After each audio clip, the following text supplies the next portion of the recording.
All right, I'm coming. Oh, oh boy, there we go. Hey everyone, how you doing today? It's David here in my whiskey den, and I want to take this time to share with you some of my favorite first taste samplings that I've done doing this channel in the year I've been doing it. So stick around and let's see what we can find out together.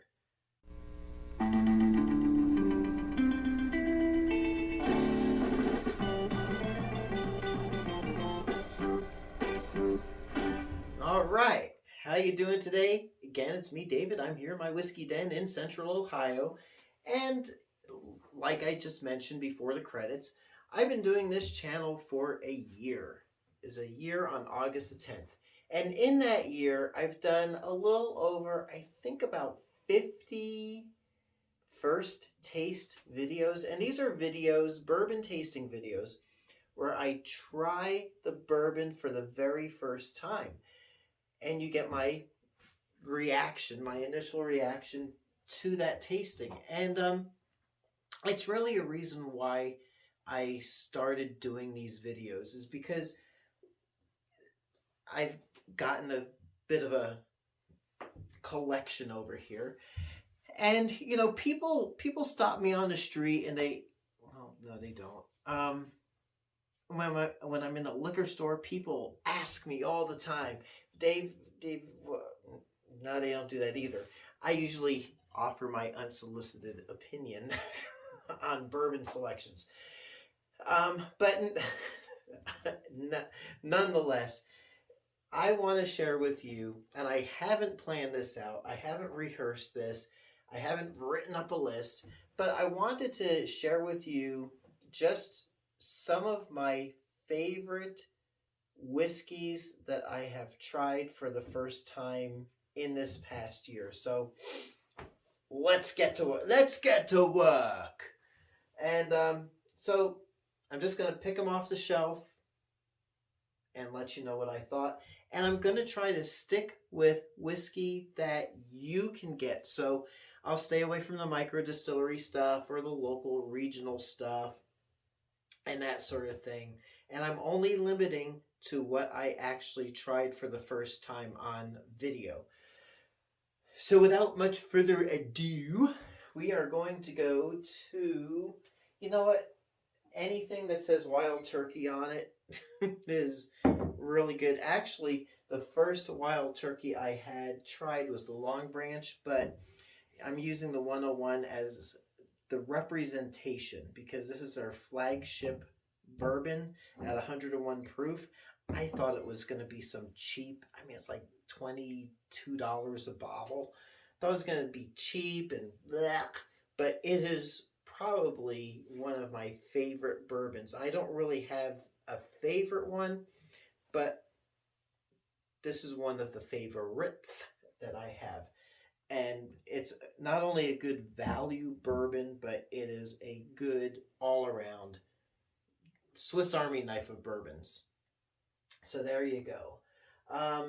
Let's see the next one over here. I did enjoy the Yellowstone, and this is the other criteria for this is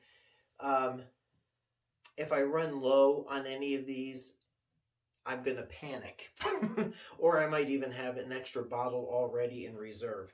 But these are kind of like the ones that are the standouts and I must always have it. And yeah, I would have a little bit of an anxiety attack if I was running out.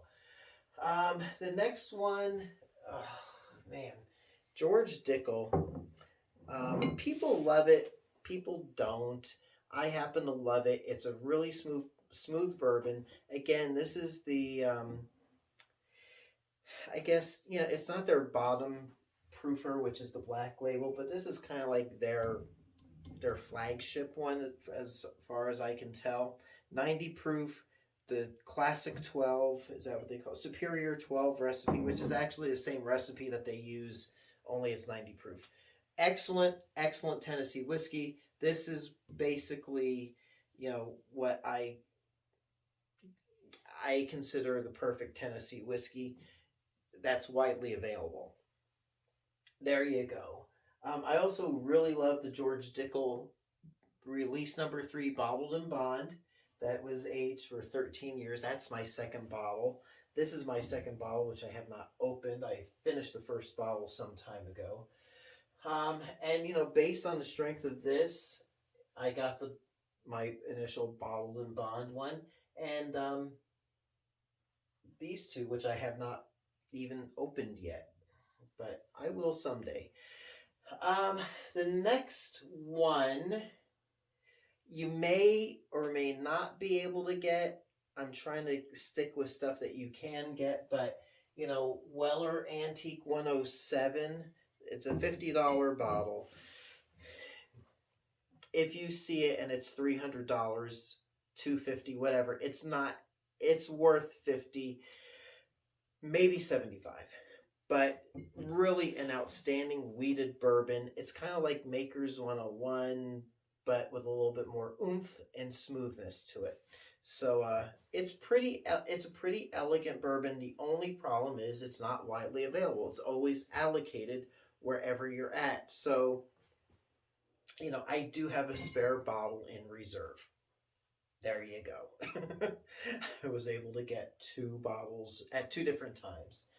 All right, what else do we have? Oh, I'm going to go over here. Sorry, I'm going to get off the old camera because I got to fetch that out of its special spot. I'm a fan of Old Granddad. The Old Granddad 80 proof, the bottled in bond, excellent bourbons. But the standout for me is the Old Granddad 114. It's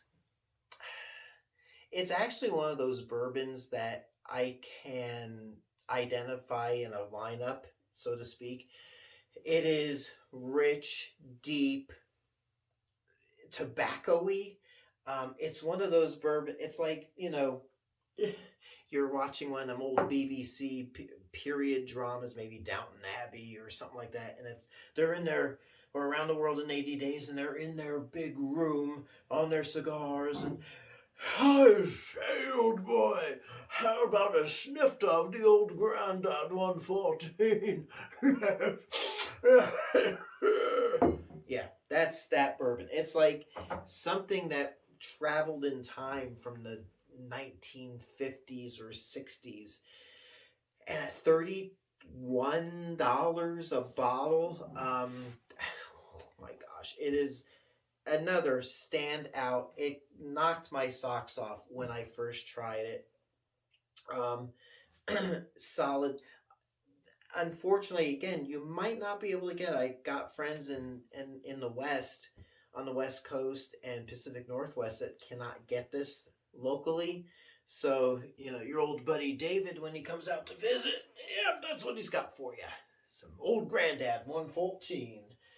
Now, let's see what else we got on the old shelf over here. So we're going to, I'm trying to stay away from stuff you can't get, or else I'd feature Johnny Drum 101. I'm panicking. Well, I'm going to bring it down anyway. I do have a bottle already down in the bar on reserve. Johnny Drum 101 out of Willett Distillery. Standout bourbon. It is so good. It's simply irresistible. It's smooth, caramelly, mellow.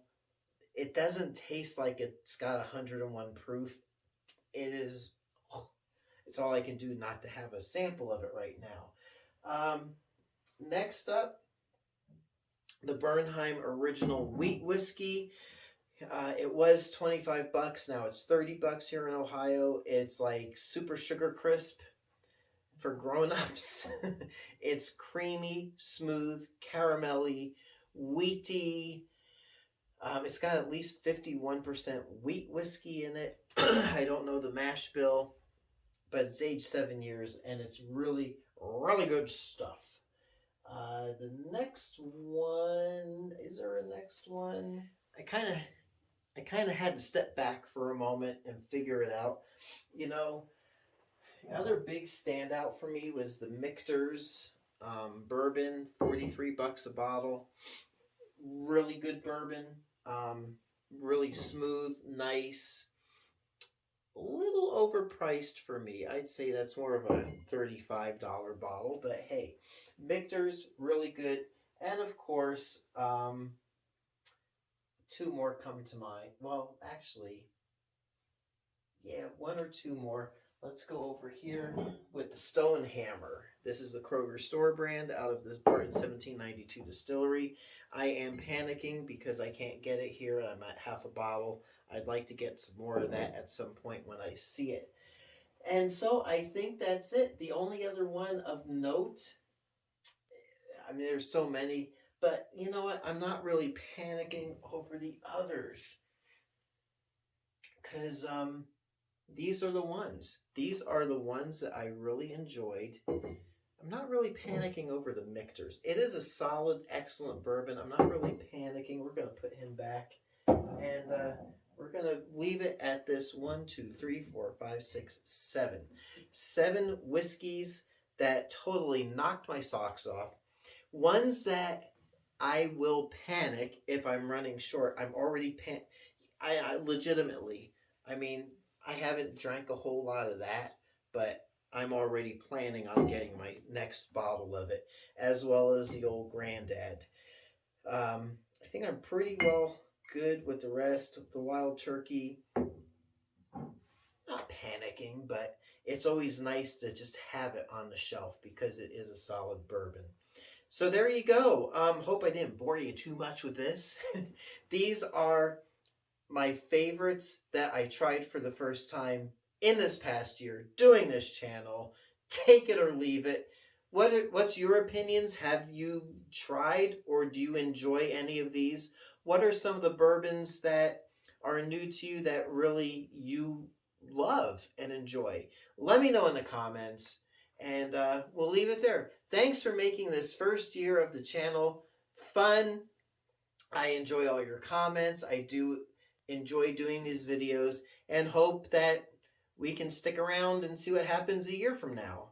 See what new whiskeys I try and enjoy. So until next time, it's me, David, coming to you from my whiskey den here in Central Ohio. I hope your next pour is your best pour. We'll catch you soon. Thanks for watching. Hey everyone, if you like what you see, please like and subscribe so you can be notified of future videos as they drop. Thanks for watching.